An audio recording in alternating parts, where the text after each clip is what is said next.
안녕하세요. 모렴치한 시댁과 연을 끄는 30대 여성입니다. 남편과 저는 직장 동료로 만났습니다. 남편은 주변의 사람이 늘 끊이지 않을 만큼 다정하고 자상한 사람이지요.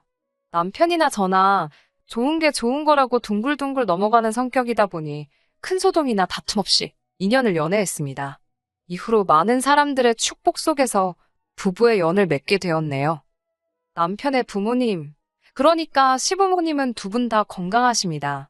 아버님께서는 중소기업을 다니시다가 은퇴하시고 지금은 아르바이트처럼 유명 식당의 주차장 관리 일을 하고 계세요. 어머님께서는 일평생 전업주부로 사셨고요. 남편의 형제관계로는 위로 나이 많은 신우가 한 명 있어요. 겉에서 보기엔 큰 문제는 없어 보입니다. 하지만 실상을 들여다보자면 시댁 식구들과 남편 사이는 대면대면하다고 할까요?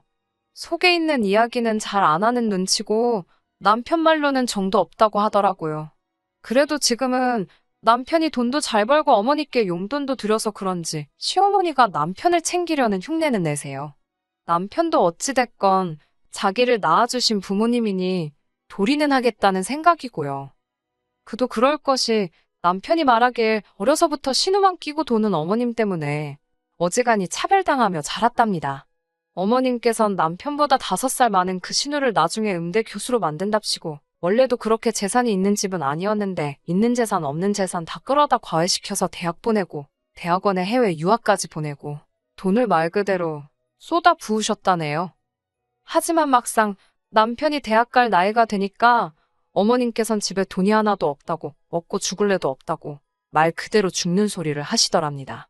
물론 그렇다고 해서 남편한테 대놓고 대학을 가지 말라고 하신 건 아니셨다지만 걸핏하면 공부 잘하는 애들이 세상에 널리고 널렸는데 너가 그런 애들하고 경쟁해서 어떻게 이기겠냐며 무시하는 이야기를 해대셨으니 어린 남편에게 얼마나 상처가 됐겠어요?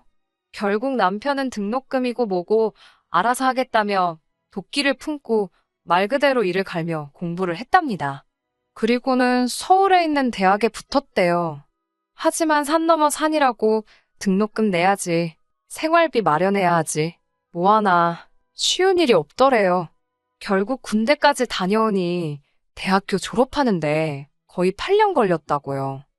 이렇게 남편이 자기 인생을 헤쳐나가는 동안 신우도 한국에 들어왔답니다. 어머님은 이제 신우 인생에 말 그대로 꽃길만 있을 줄 아셨던 모양이에요. 하지만 음대 교수가 쉬운 일은 아니잖아요.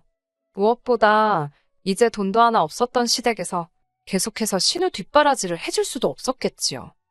저희 신우를 직접 보시면 아시겠지만 키도 늘씬하고 예쁩니다. 남편 말로는 젊어서는 더 예뻤다고 하더라고요. 그래서 동네 선배들한테 인기도 많고 가끔 집 앞에 찾아와서 만나달라고 우는 사람도 있었답니다. 그래서인지 어머님께선 언젠가부터 교수 같은 거 안 해도 그만이다. 연예인을 시킬지 고민 중이다. 돈 많은 집에 시집가서 사모님 소리 듣고 살 팔짱가 보다. 그런 식으로 말씀을 하고 다니셨대요. 그리고 실제로 한국에 들어온 지 2년 만에 신우는 결혼을 했습니다. 부모가 중소기업을 한다는, 그리고 그 사업을 물려받을 거라는 남자를 만나서 정말 못만 갔지요. 그런데 그런 신우가 이혼을 했습니다. 저희가 결혼하고 얼마 지나지 않았을 때였어요. 정확한 이혼 사유는 모르지만 조카는 신우가 키우기로 했다는데 위자료며 양육비며 한 푼도 못 받게 된 모양이더라고요. 졸지에 갓난아기를 데리고 이혼녀가 된 신우는 갈 곳이 없었기에 결국 시댁으로 들어와서 살게 되었습니다. 솔직히 신우의 사정이 안타깝긴 했지만 신우가 어디에 가서 살든 저희가 관심을 가질 필요도 왈가왈부할 문제도 아니었지요. 하지만 부모된 입장인 시부모님께선 그런 신우가 안타까워서 죽으려고 하셨어요. 처음에 제가 인사드리러 갔을 때도 당신 딸이 얼마나 잘났고 그래서 얼마나 시집도 잘 갔는지 모른다며 한마디로 딸에 대한 자부심에 목숨을 건 양반이셨습니다. 그래서인지 신우가 쫓겨나듯 이혼을 한 걸 아시고는 말 그대로 기절초풍을 하셨네요. 하지만 그렇다고 해서 시어머니도 그렇고 시아버지도 그렇고 딱히 신우를 도와줄 만한 방법을 갖고 계시진 않았어요. 저희에게 자세히 말씀은 안 하셨지만 정황상 신우에게 이혼의 책임이 있었던 모양이더라고요. 아무튼 신우가 시부모님과 합가한 지 3개월쯤 지났을 때였습니다. 어머님 생신이라서 시댁에 모두 모이게 되었지요. 결혼하고 처음 챙겨드리는 어머님 생신이었기에 잘해드리고 싶었습니다. 솔직히 말씀드리자면 그때만 해도 착한 며느리, 좋은 며느리로 어머님 눈에 들고 싶었거든요. 저는 친정부모님과 사이가 너무 좋은데 남편은 시부모님과 그렇지 못했으니 저 속이 말이 아니겠구나 싶어서 제가 중간에서 다리가 되어주고 싶은 마음이 있었지요. 전날 미역국은 미리 끓여두었고 갈비찜하고 잡채도 데우기만 하면 되는 상황이었어요. 시댁에 도착해 생일상 준비를 하는데 신우는 어딜 갔는지 보이지 않더라고요. 그래도 본인 어머니 생신인데 금방 나타나겠지 생각하고 크게 신경 쓰지 않았어요. 조카를 안고 계시던 어머님은 제가 하는 것들이 뭔가 못마땅하신지 계속 부엌 앞을 서성이며 혀를 차셨습니다. 구체적으로라도 뭐가 잘못되었다고 확실히 지적을 해주시면 좋은데 밑도 끝도 없이 안목이 없다, 손끝이 야무지지가 못하다 그런 식으로 이야기를 하시니 속도 상하고 그런데 남편이 다 듣고 있었던 모양이에요. 부엌으로 들어오더니 어머님께 그러실 거면 이 음식들은 저희가 가져갈 테니 외식이나 하자며 저더러 그만 차리라고 하더라고요. 그러자 어머님께서도 시애미가 그런 소리도 못하냐며 사부치곤 다시 거실로 돌아가셨습니다. 그리고는 상차림이 끝날 때까지 남편이 옆에서 저를 도와주었지요. 어느덧 상을 다 차리고 수저를 놓고 있는데 신우가 작은 방에서 나오더라고요. 부스스한 머리에 잠옷 차림. 아무리 그래도 그렇지 남동생도 오고 올케도 오는데 저럴 수가 있나 싶어서 어이가 없더라고요. 그래도 제가 뭐라고 할 군번이 못 되잖아요. 꾹 참고 앉아서 식사하시라고 그랬지요. 신우가 케이크 정도는 준비해놓지 않았을까 생각하다 혹시 몰라서 저희가 하나 사갔는데 꼬락서니를 보아하니 사가길 잘했다 싶더라고요. 그렇게 생크림 케이크도 식탁에 올렸는데 어머님께서 네 신우는 생크림을 안 먹는답니다. 아니, 어머님 생신이지 신우 생일도 아니고. 그러자 남편이 그럼 저희가 가져가겠다며 바로 다시 상자에 집어넣더라고요. 그러자 어머님께선 아무리 그래도 초는 불어야 할 거 아니냐고 네 조카가 초 부는 거 좋아한답니다. 남편은 걔가 초 불면 케이크에 침 다 튀는데 그거 더러워서 누가 먹냐고 안 된다고 하더라고요. 그러자 어머님도 당신이 한 소리가 있어서 더는 말씀도 못하시고 너 마음대로 해라 그러시더라고요. 식사를 시작했는데 애가 얼마나 나분거리는지 어머님께서 식사를 거의 못하고 계셨습니다. 신우는 막말로 자기 엄마 생일에 자기 자식인데도 하나 신경도 안 쓰고 자기 밥 먹느라 정신 없더라고요. 보다 못한 제가 어머님께 제가 아이를 볼 테니 식사를 하시라 했습니다. 어머님도 고맙다 하시면서 애를 저에게 넘겨주셨어요. 정말이지 여기까진 아무런 문제도 없었습니다. 그런데 아무래도 제가 애를 안고 있다 보니 식사하기가 수월하지 않더라고요. 남편이 보다 안 되겠던지 3일 싸서 제 입에 넣어주었어요. 어른들도 계시고 민망해서 하지 말라고 눈치를 줬지만 남편은 개의치 않고 한 번 더 쌈을 싸서 제 입에 넣어주었습니다.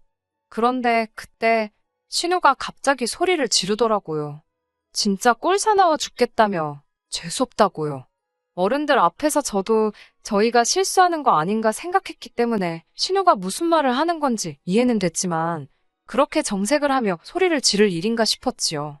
전 너무 깜짝 놀랐고 아이도 금세 자지러졌습니다. 그런데 더 가관이었던 건 신우가 울더라고요. 저랑 남편이 자기에 대한 배려가 전혀 없다면서. 신우 선에서 끝났으면 그래도 제가 어떻게든 이해하려고 해봤을 겁니다. 하지만 신우가 울기 시작하자 아버님이 수저를 집어 던지듯 내려놓으시곤 진짜 밥맛 떨어진다면서 방으로 들어가 버리시질 않나. 급기야 어머님께서 너네는 정말 못돼 처먹었다면서 그렇게 행복한 티를 내야 직성이 풀리겠냐입니다. 저흰 너무 황당했지요. 결국 신우까지 애를 확 낚아채듯 데려가선 식탁을 떠났지. 어머님께선 절 보며 사람 하나 잘못 들어와서 아주 집안 꼴 잘 돌아간다고 하신다는 말씀이 불쌍한 신우는 신경도 안 쓰고 먹여주고 받아먹으면서 실실거리는 저희를 보고 계시니 속에서 천불이 올라오신답니다. 그러면서 저희 꼴도 보기 싫다고 당장 나가라고 하시더라고요. 생일 주인공이신 분이 내쫓는데 달리 방법이 있겠어요? 남편도 얼빠진 얼굴로 신우의 뒷모습을 보다 어머님을 쳐다보더니 한숨을 내쉬곤 저더러 집에 가자고 하더라고요. 가라는데 뭐하러 버티고 있냐고요. 그렇게 현관을 나서는데 어머님께서 죄송했다 빌지는 못할 망정 지 잘났다고 나가는 꼴 좀 보라며 뒤통수에다 또 한바탕 쏟아내시더라고요.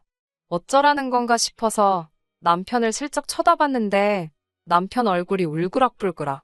제가 위로랍시고 한마디 해봤자 별 도움도 안 되겠다 싶어서 남편 손만 꼭 잡아줬습니다. 그렇게 한 달 정도의 시간이 흘렀을까요? 사실 어머님께 몇 번이고 연락을 드려볼까 생각도 했지만 남편이 절대로 하지 말라고 하더라고요. 아니나 다를까 어머님께서 먼저 연락을 해오셨습니다. 제가 전화를 받으니 대뜸 괘씸하다면서 그러고 가놓고 연락 한 통도 안 하는 게 말이 되냐입니다. 쫓아내셔서 쫓겨난 건데 저희 잘못이라 하니 뭐라고 할 말이 없더라고요. 그래도 어쩌겠어요. 몇 번이고 죄송하다 말씀드리고 무슨 일로 연락을 주신 건지 조심스레 여쭈었지요. 그러자 어머님께선 당신이 기니 할 이야기가 있으니 남편에겐 말하지 말고 집으로 오라셨습니다. 무슨 이야기를 하려고 부르시나 싶어 불안하기도 했고 걱정도 되었지만 어떻게든 좋은 쪽으로 이끌어내서 시댁 식구들과 저희 부부 사이를 원만하게 만들 수 있으면 좋겠다고 생각하며 시댁에 가게 되었어요. 시댁에 도착하니 어머님만 계셨던 게 아니고 아버님과 신우도 있더라고요. 웃긴 게 가장 처음 든 생각이 무슨 말씀을 하실지는 몰라도 수적으로 제가 불리하겠구나. 정신 단단히 차려야겠다. 그런 거였네요. 어머님께선 단도직입적으로 말하겠다면서 신우 형편이 이렇게 되었으니 당신과 저희 부부가 신우 생활비를 좀 보태주어야겠다고 하시더군요. 황당했어요. 사지육신 멀쩡한 신우의 생활비를 왜 저희가 보태야 하는지 도대체 이해가 되질 않았지요. 어머님께선 저더러 넌 아직 애가 없어서 모르겠지만 여자 혼자 애를 키운다는 게 얼마나 어려운 일인지 아냐며 당신들이 신우 생활비로 50만 원을 보탤 테니 저희더러 100만 원씩 보내랍니다. 저희는 이미 자식돌이 한답시고 시부모님께 한 달에 30만 원씩 보내고 있었거든요. 물론 저희 부부의 연봉을 고려한다면 한 달에 30만 원씩 보내드리는 게 아주 힘들고 어려운 일은 아니었습니다. 하지만 어머님 아버님께서 남편을 어떻게 키우셨는지를 알고 난 이후로는 솔직히 그 30만 원도 내켜서 드린다기보다는 말 그대로 자식으로서 드리고 있던 건데 이제 신우한테까지 생활비를 대주라니 황당했지요. 저는 아무 말도 하지 않았습니다. 제가 대답을 하지 않으니 어머님 아버님께서도 답답하셨는지 왜 대답을 안 하느냐고 절 채근하셨어요. 급기야 아버님께선 저더러 소잡아먹은 귀신이 들었냐며 빨리 알겠다고 하라며 악을 쓰시더군요. 저는 아버님 어머님께 안 될 것 같다고 말씀드렸습니다. 그러자 신우가 치사하고 더럽네 어쩌네 내 동생이 번 돈이 네 돈이냐며 네가 뭔데 된다 안 된다냐고. 저도 짜증이 나서 그럴 거면 애시당초 남편한테 직접 물어보시지 왜 사람 귀찮게 오라가라 불러놓고 안 된다니까 화를 내냐고 받아쳤어요. 그러자 어머님께선 저더러 어디 배운 데 없이 손윗사람한테 달라드냐며 지금 네 신우 무시하냐입니다. 네 신우가 얼마나 잘났는 줄 아냐면서 너까지 거랑은 상대도 안 된다는 거예요. 그 말을 들으니 저도 말 그대로 눈이 뒤집히더라고요. 제가 그렇게 잘나서 위자료도 한 푼 못 받고 이혼해서 친정에 기어들어 사냐고 받아쳤습니다. 저도 제가 말이 지나쳤다는 건 인정합니다. 그러자 아버님께선 절 가만두지 않으시겠다며 손을 올리셨고 저는 말 그대로 옆에 두었던 제 핸드백만 들고 도망치듯 시댁을 나왔습니다. 차에 올라탔는데 심장이 벌렁거리고 한편으론 억울해서 눈물이 쏟아지더라고요.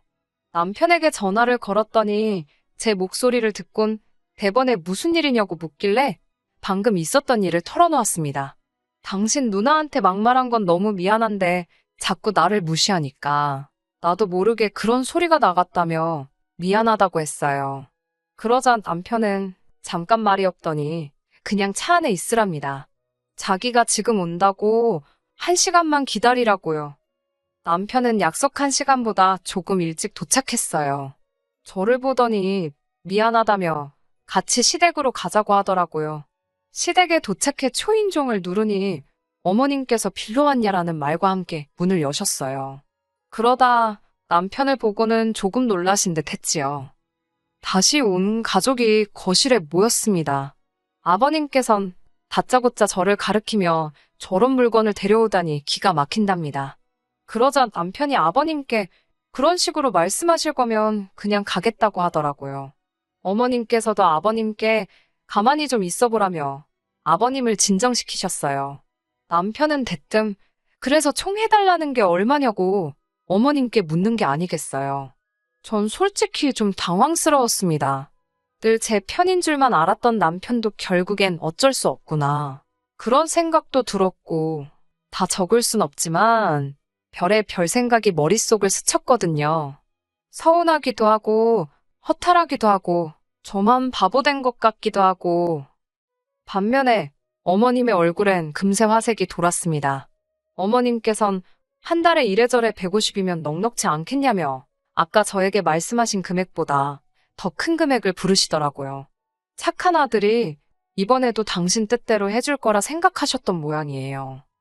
하지만 남편의 입에서 나온 대답은 뜻밖이었습니다. 그렇게 드리면 자기에겐 뭐가 돌아오냐고 묻더라고요.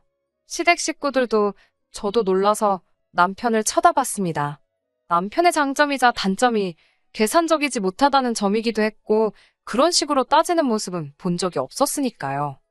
당황하신 듯한 어머님과 아버님께선 가족끼리 돕는데 그런 게 어디 있냐입니다. 그러자 남편은 자기 대학 다니고 그럴 때 아무도 자기를 안 도와주지 않았냐며 그런데 자기는 왜 도와야 되는 거냐고 묻더라고요. 자식 된 도리는 충분히 하고 사는 것 같은데 누나 돕는 것도 뭐 도리가 있는 거냐고요. 그러자 신우가 동생의 도리 모르냐입니다. 남편도 누나의 도리는 없냐고 받아쳤고요. 그러자 어머님께선 당신이 너무 오래 살아서 별소리를 다 듣는다며 서럽다고 그러셨어요. 뜬금없이 감정에 호소하시더라고요. 당신의 착한 아들이 여우 같은 저를 만나서 돈 몇 푼에 저렇게 연연하는 놈으로 변했다네요. 그리고 덧붙이신 말씀은 충격적이었어요. 남편더러 너도 이혼하라고 그래서 우리 네 가족이 예전처럼 알콩달콩 살자고 하시더라고요. 신우 이혼했을 땐 개거품을 물고 쓰러지시던 양반이 아들더런 이혼하라고. 전 남편의 그런 얼굴은 처음 봤어요. 남편이 정말 무서운 얼굴을 하더니 이제 아예 자기 인생을 망칠 작정이냐며 어머님께 악을 쓰더라고요. 이혼을 할 바엔 이 가족들하고 연을 끊겠다며 자기 좀 제발 호적에서 파달라고 하더라고요. 그 망할 자식돌이 좀 안 하고 살 수 있게 해달라면서요. 그러면서 저한테 사과하기 전까진 안 보고 살 줄 알라며 제 손을 잡아 끌고 나왔답니다. 이후로 저희 부부는 시댁에 안 가고 있어요. 벌써 반년도 지났지요. 그래도 계속 보내드리려던 용돈은 끊지 않으려고 했는데 남편이 절대로 드리지 말라더군요. 저도 고민 끝에 남편의 의견에 따르기로 했습니다. 시부모님께서 제 남편을 어려워하고 불편해하셨으면 좋겠다. 솔직히 그런 생각이에요. 대부분 사람들이 남편도 결국 시댁 식구더라. 그래서 이혼했다 하는데 그래도 저는 참 운이 좋은 사람인 것 같아요. 앞으로도 지금처럼 남편이 제 편이 되어주고 제가 남편의 편이 되어준다면 어렵고 힘든 일은 없겠지요? 시부모님이나 신우를 생각하면 안쓰럽고 안타까운 마음이 들긴 하지만 멋대로 나서지 않으려고요. 제가 지금 지켜주어야 할 건 제 남편이니까요. 끝까지 들어주셔서 감사합니다. 오늘의 사연은 여기까지입니다. 구독과 좋아요, 알람 설정 부탁드리고 더 좋은 사연으로 다시 찾아뵙겠습니다. 감사합니다.